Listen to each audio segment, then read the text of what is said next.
Welcome to Identity, a TamilCulture.com podcast. I'm your host, Jeevan Ravindran, and I'm a journalist, presenter, and actress based in London. Now, so much of my life so far has been based on the question of identity and how we spend our lives seeking answers to who we are. In this podcast, each episode will spotlight a different creative, some from the Tamil community and some from outside it. We'll be chatting about how we grapple with our identities and take ownership of our narratives, whether it's through art, politics, literature, or activism. Our hope is to inspire your journey through their insights on identity.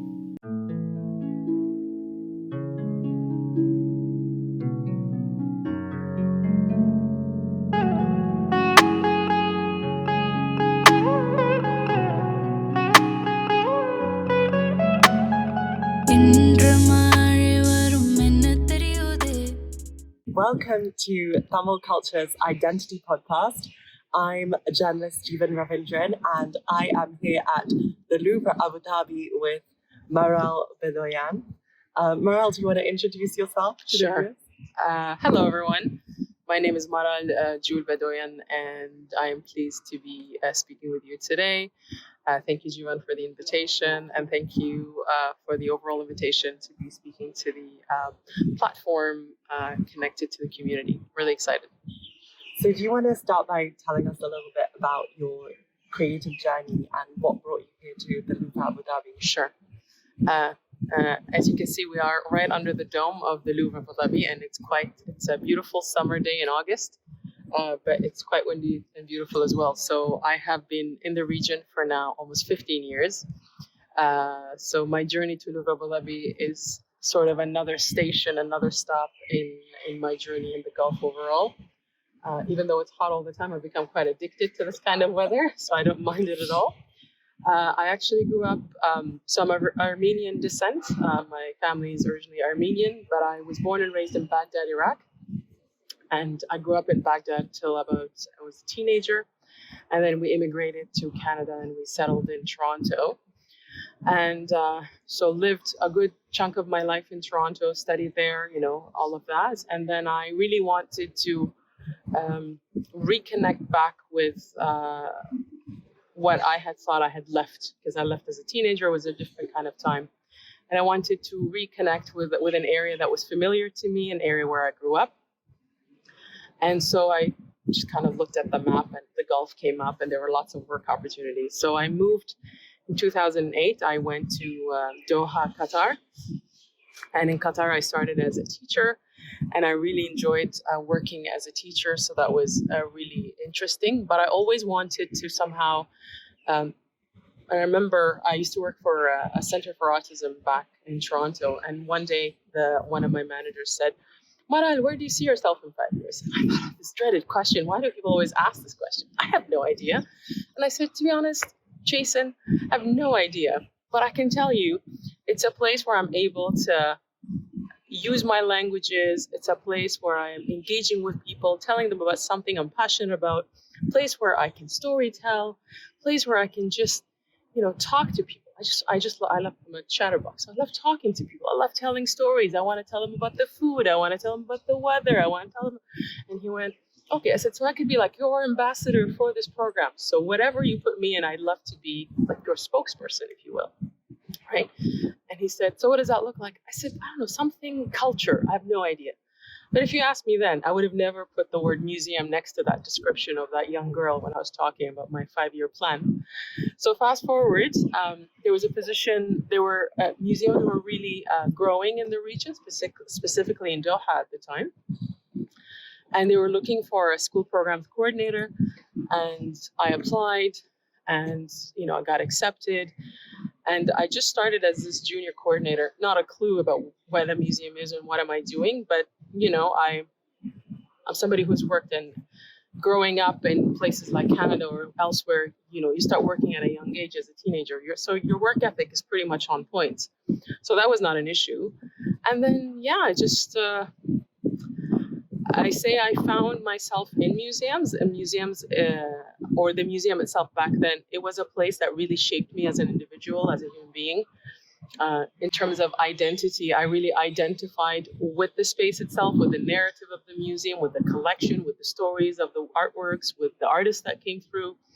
I also had the opportunity to meet with some incredible people, artists, curators, thinkers, writers, and just look at an art itself, the power of art itself, which if you don't really take a moment to get to know an artwork, you're always thinking it's nice or it's not nice, or I like it or I don't like it. But actually to have more of a critical mind to ask questions, those were skills that I developed. And I was older too, but you're never too old to better yourself. And that was part of the journey that I really, really, I'm very grateful that it found me.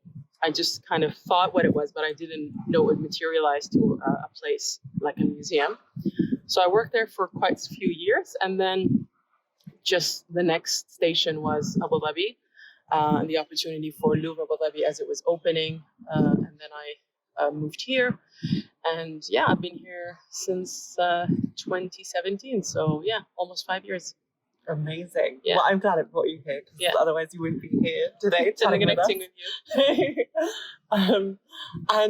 And you mentioned being of Armenian descent, and you've had some experiences that are very similar to experiences that folks in the Tamil diaspora have had as well, genocide, forced migration. Sure. How do you feel that has informed your work and your perspective? Of being diasporic? Of what you're doing here. Of what I'm doing here. I think if there is one thing, so it's interesting because, it's like once an immigrant, always an immigrant. Yeah. I think it comes with a lot of responsibility. I think as people you're close to your place of birth, let's say. So, my great-grandparents, my grandparents, Armenia. So there is that belonging to the motherland, or belonging to the history itself. And that is something that you take with you as what is embedded in your programming at home. But then, of course, where you're born is also such an integral part of your DNA. So they often say, are you Iraqi? Are you Armenian? Are you Canadian? And I say, how could I ever separate between the three, actually? And now that I've been here for 15 years, actually, I'm also part like Khaliji. I'm from the Gulf as well. Because you really do breathe in. So you breathe in the context, but you're eating that food, you're drinking that water, you're talking to the people, you're falling in love with the people, you're creating relationships and friendships and partnerships. And so I think, if anything, at first, immigration is never easy. I think it's a hard one to do. And being a teenager, and when I left home, I was quite devastated. But if anything, it shows, not just me, but I think we just learn more about human resilience. We learn more about what we can do, even when you're kind of plucked and placed in a new territory that's completely foreign. Somehow you make roots again. You're replanted. It's quite deep, actually, in how it makes you feel at different stages. But when I look back, I think it's the colorful palette that has also brought me to this point. So when I do my work today, it's never singular or one angle focused. It's really quite open. So even my team, the team I work with, there's some beautiful talented people within my team. And I see the different perspectives. I also see, where they're headed. But what I appreciate about what I can highlight is also thinking in openness, thinking in diversity, but also celebrating what is local and what is important here. So yes, museum practices are, let's say they're coming from a Western perspective. There's a lot of discussion and discourse around that. Yes, a lot of programming is done elsewhere and it's very similar. But what makes it unique is the context itself. So this is an Arabic country, there is an Emirati community, there is the local focus. So this is really, really integral part of the thinking for what we do in the Department of Education. And you mentioned as well about leaving home being really hard, and about finding roots again. Yeah. I think that's something that a lot of people in the Tamil community as well can relate to. And from my experience, I find that I create these new routines whenever I move someplace new. I find community again. What have been the things that have helped you to do that, if there's anything concrete? So I don't know if this is something. I always feel like there's divine grace wherever I go. Whatever your beliefs are, it doesn't matter. So, but I always felt like I'm okay, that I'm protected somehow. It's fine. It doesn't matter what the religion is. And so that's something. So even when I moved from Toronto, and I'm very much family oriented, close to my family, I lived home, traditionally you live home till you're married, even if you're like 100 years old, you're still like listening to your parents, very traditional upbringing. And, but I just felt safe. I felt like I was okay. And even when I landed in Doha, which is a complete foreign land for me, I felt okay. I felt safe. And I think maybe it's a personality thing, but also I think when you are in a different space, in a different country, people tend to gravitate towards each other. So a community, you find it, but it also calls for you. You find it as well. So it's always a meeting. It's a midpoint meeting. It's never just coincidental, right? Nothing is a coincidence. So I think being part of a community is something. If you're interested in doing that, if you want more people on your journey so that you are more enriched, then you can. If you want to go on solo, you also can, but I would highly not advise that. Do not go solo into your life. No, I mean, what's more fun than like gathering stories, listening to people, learning about what's in common or learning something new? And I mean, that's, as I say, if anything, it's enriching. So community building, whether you're new, you're a visitor, or you're an immigrant, I think it's really, really integral part of re-identifying yourself, and reassuring yourself that it's okay, even though it's not okay. You're going through something that's quite shocking, but you need a bit of a base. You need something. So if you're with family, that's fantastic. If you're not with family, then you will always find a community of some sort. They may not be from the same background, language, or heritage, or religion, but somehow the human factor and your personality or your set of fundamentals and beliefs is what also brings you together. And then when we talk about creative community, because that's a whole other thing, right? You're every day interacting with stories of people who might be in some way similar to yours and who might be very, very different. How do you find that creative community? How have you found it? Particularly through work. Yeah. So the creative community is also interesting. So one thing that everyone has in common is that everybody wants to be of service. Everybody wants to help the next person, whether it's through, so if we're dealing with artists, they want to, let's say, teach you certain techniques, but they also want to tell you the history and the background and the trajectory from which they came, so that there's, again, a link and a resonance between two people, and somehow there is a familiarity with that story and a connection that's later made. So creativity, and I often say this, and it's known, it's nothing new, but creativity is not just in the final outcome of what you do, it's in the process of the thinking, in the process of the making, and the process of trial and error, making mistakes, giving wrong answers that you may deem as wrong answers, and learning to judge with informed information rather than to judge based on hard criticism or harsh criticism. So I think creativity is really the journey itself, and it's everyone is creative. People say this person is more creative, that person is more creative. Everyone is creative, and that's a stigma that is hard to break, because a lot of people just link creativity to artists alone, or to an artistic space. And I think you can be creative in so many ways. And this is particular when we work with children, students, to just be able to say the way you think is actually creative. The way you look at things is creative. The way you write things is creative. So it's not always about just, color on canvas or something like that. It's beyond. It's really about the way you look, the way you see, and the way you understand.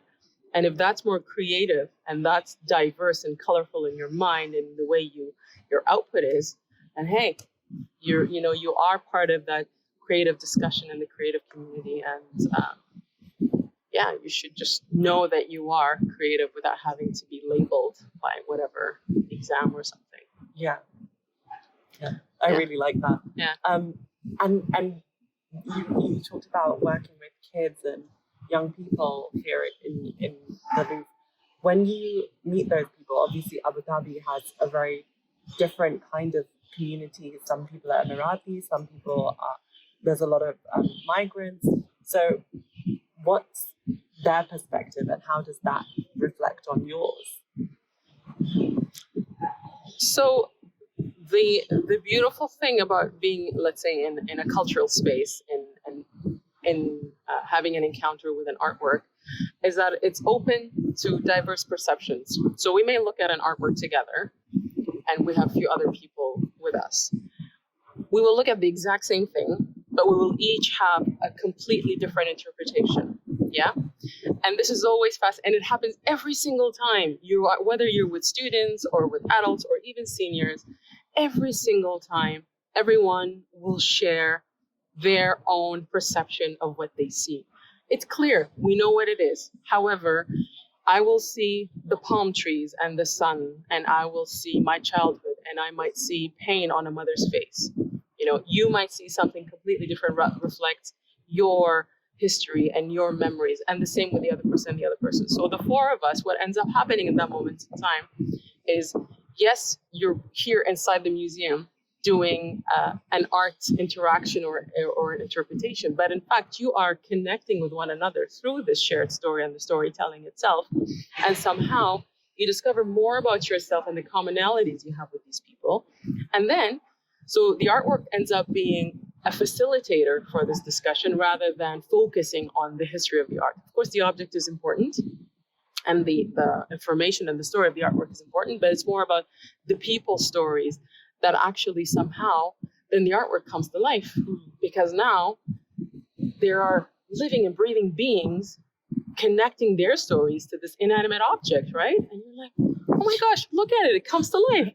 Oh, wow, yeah, did you see that? And then I didn't see the palm. How did you see that? How did you see that? So, and again, the artwork is just that, sitting there very silently, being appreciated by being desired. But I often think, like, if artworks had ears, what would they say? How many more times did they get people going, oh, this reminds me of, or I look at this and I think of, and, and how many people have actually connected, triggered their emotions and feelings, loved each other, hated each other, discovered something about each other, or, so that trigger of emotion, I think, is really, really key to the interaction about that. So, sorry, possible was your question? No, it was about how seeing other people go on journeys and have their own perspective. How has that informed yours? Yeah. But I kind of really like where you went with that, because it's something to think about, isn't it? How each artwork might have 1,000 untold stories. And how they're almost a vessel for other people's stories. Absolutely. So how does it inform my perspective? It's ever changing. My perspective, as I say, I started in 2010 in the world of museums. I wish you had interviewed me then, and then we were interviewing today, and I would like to see what I said then. I have no idea. Yeah. But I know for sure that, if my corridor of my thoughts was like this, now it's like 1,000 points fold, kind of like what we're looking at, the points under the dome. Yeah. It really, if this doesn't move you somehow, then you need to investigate different ways of finding what triggers you, right? And it doesn't have to be art. It could be anything. I mean, I feel the same when I listen to a piece of music or my favorite Metallica song or something like that. So it's fine. But something that moves you. And I find, for me, my perspective, I love human interactions. I love speaking to people. I love sharing my story, and I love hearing their stories as well, because I always find so much in common.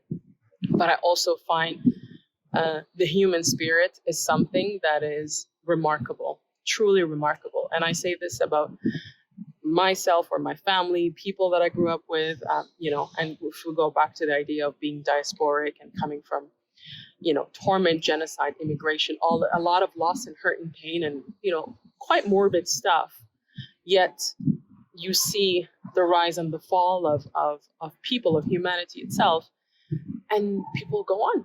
Life is beautiful in so many incredible ways. So people go on, people carry on life, and they want to. And I think telling stories is really important because you want to continue to inspire. You want to continue to be, a little ounce of hope to something. However far this voice goes, it's almost an obligation to just. It's part of our survival, really. It's just how we keep surviving. That thing you said about life goes on, that's something I think about a lot because, especially with the Tamil community, we have so much trauma, so much of it so recent. Yeah. And I sometimes look at my own mum and the stuff that she tells me about what she's gone through, and I'm like, I can't believe you're still here, living as if all of this, And when you think back on those early experiences now, do you find that you're still viewing them in the same way, or do you think that something about the way you view them keeps changing as your identity changes? It's an interesting story. Interesting question. So look, life will happen to you, but you also have to happen with it, right? You can't. So when things happen, so war, in my case, it was war. I mean, I had no control over that. I was in the middle of it. And when I think about it, of course, there are moments that were devastating, but there are also some bittersweet moments in there. When the power plant was bombed and there was no electricity, we all sat together very closely, had tea and biscuit under the candlelight. Something quite romantic about that, really twisted when I say this, and, my siblings would kill me. What are you saying?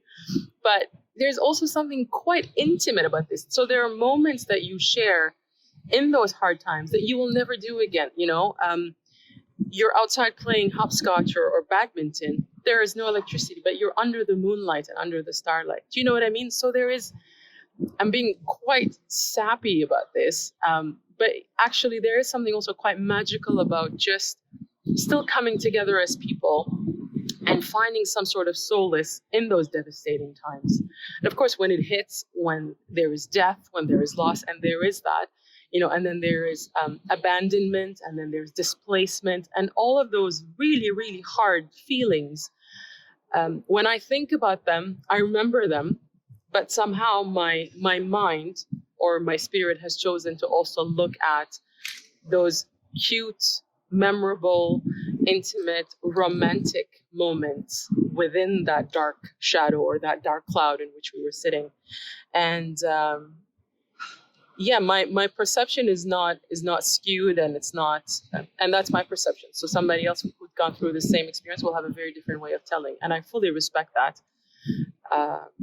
But for me, I think, if I come out of it from it then, and today I'm here, so I'm not able to, maybe this is, again, something to share as a book or a story, but it's something you have to take that experience to be able to turn it around in some way. So whether you say it to the children or whether you are able to be infectious in a way that can help, because, war is ongoing all over the world.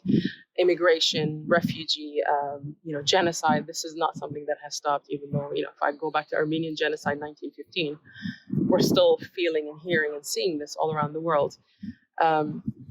So it's really about staying true to yourself, not getting lost in the noise, and just remembering, there is a lot of bad out there, but there's also some pretty incredible stuff out there as well, and some amazing human beings behind it. And so what's there to celebrate? It's really the human spirit. So if there's one thing I'll take with me to my grave, it's really this human spirit that has carried me through my parents, through my heritage, through my family, my friends, and my community.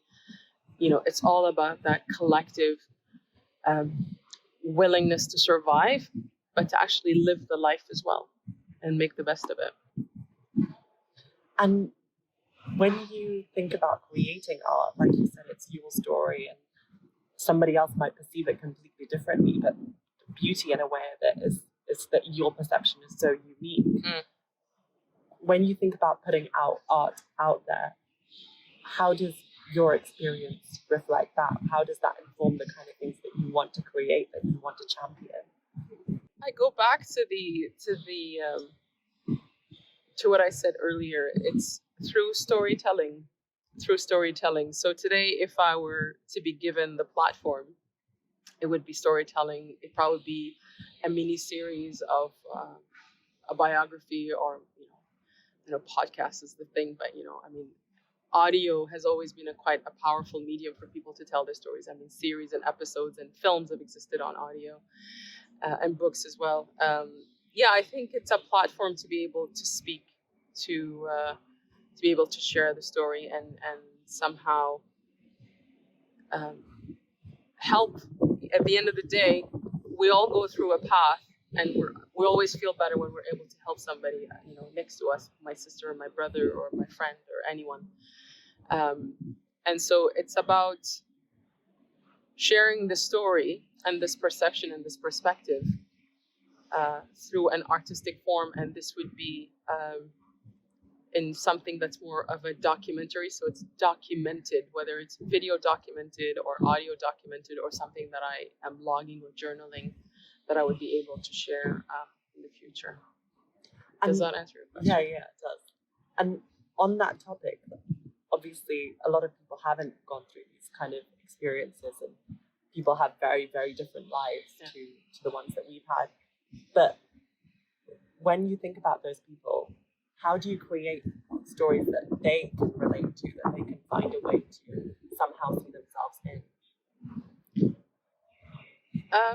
I think what I have in common with other people is that it's a human story. Yeah. So we're all people.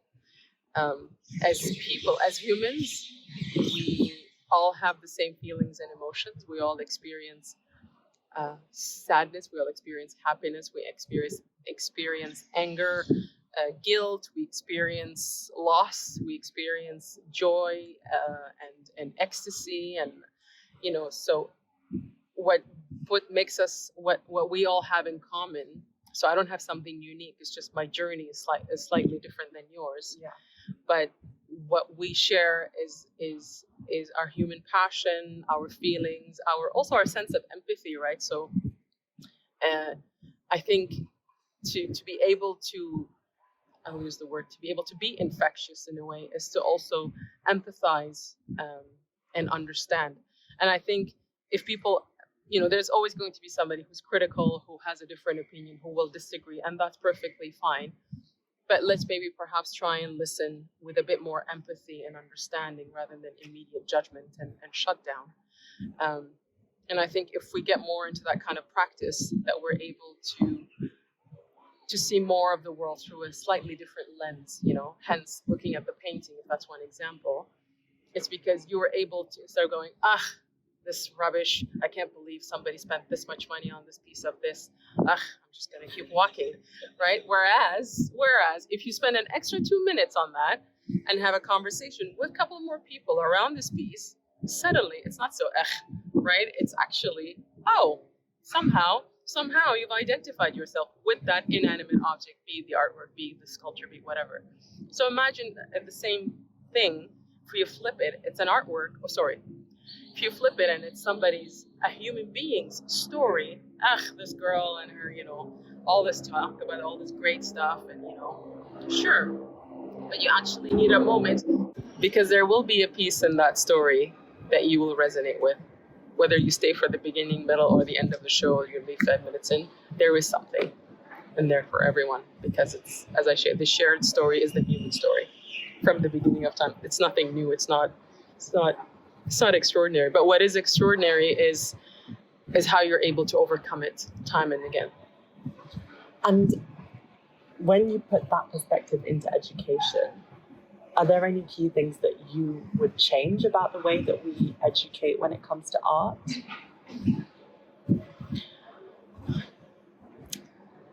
It's changed a lot. I will give credit to the way education has evolved, although we're still not quite there.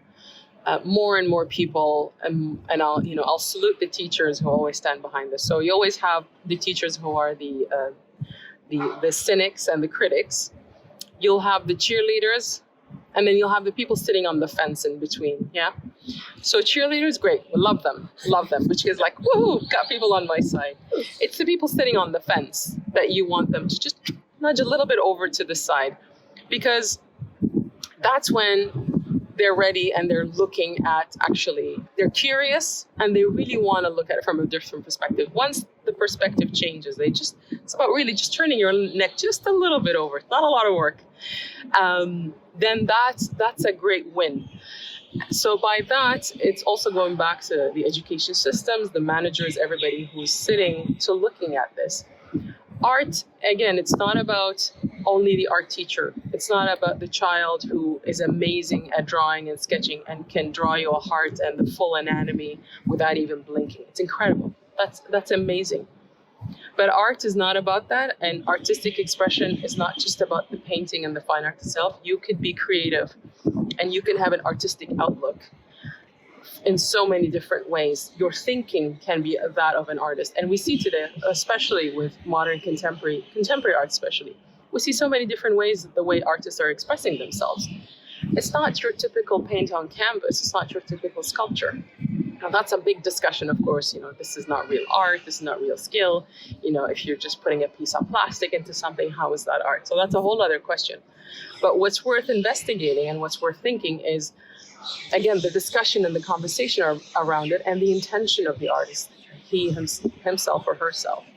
So when it comes to education, it's to expand it across for all the disciplines, for all the subjects, for all the teachers, science, math, languages, history, physics,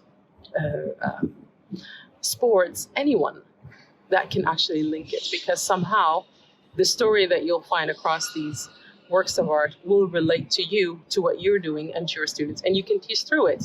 So if we pick up astrolabes, we can talk about math and the evolution of math and the history of math. If we look at paint and color, we're talking about the chemistry. If we talk with the conservation team within the museum, we're looking at how you preserve something, what chemicals you use, about the effect of light on paper and temperature and all of the stuff.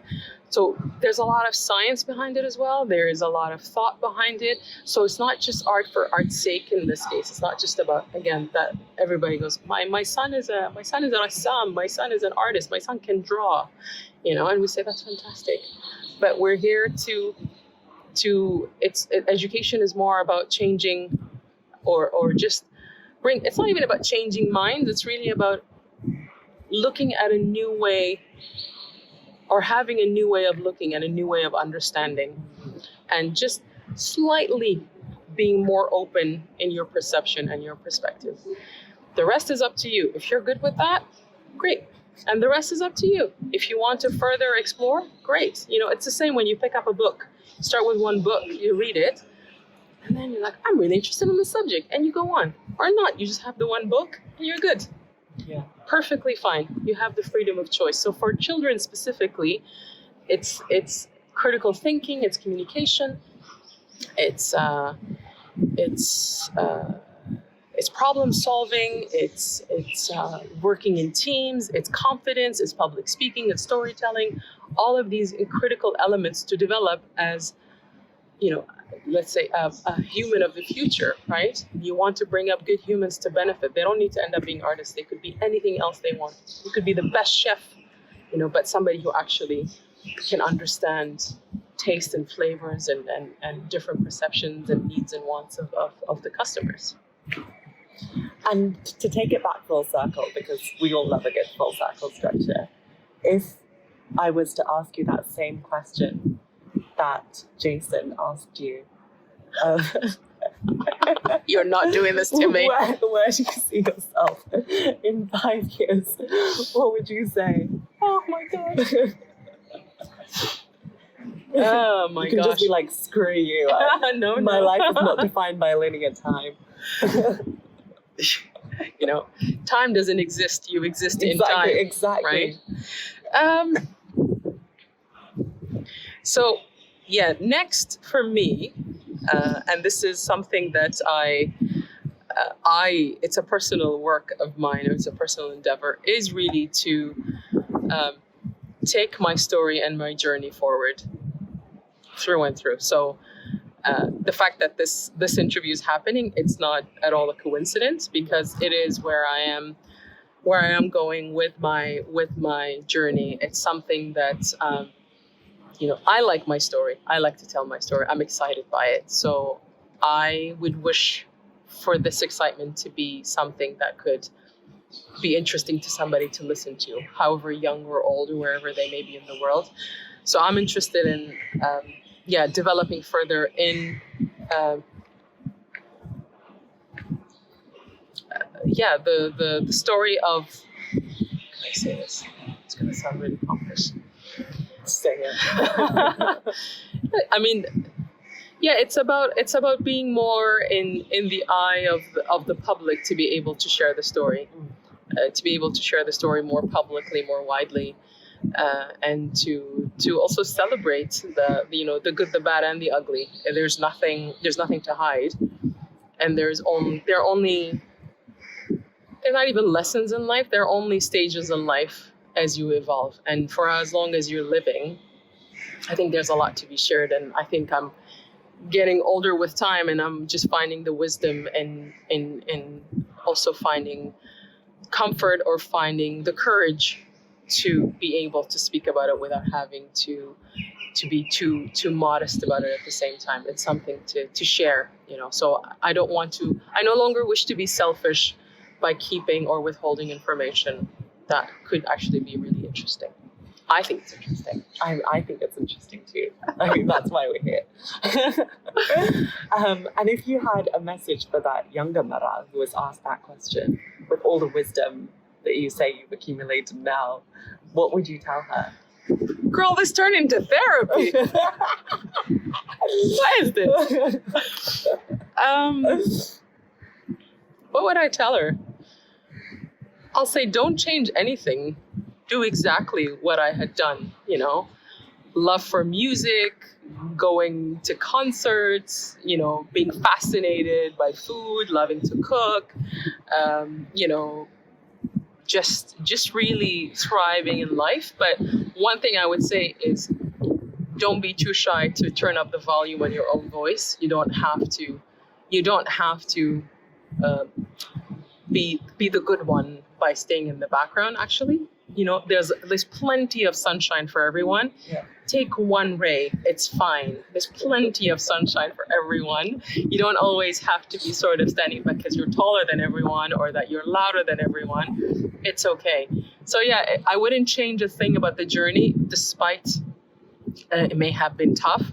But I would just say, just go. Just be in the forefront. You don't have to be, As a younger student, I was always seated in the back, even though I was a straight A student, but because I was taller. So right. I would sit in the back. So I would say, sit in the back, but always know you could be, up ahead and be in the front and the center to speak. It's fine.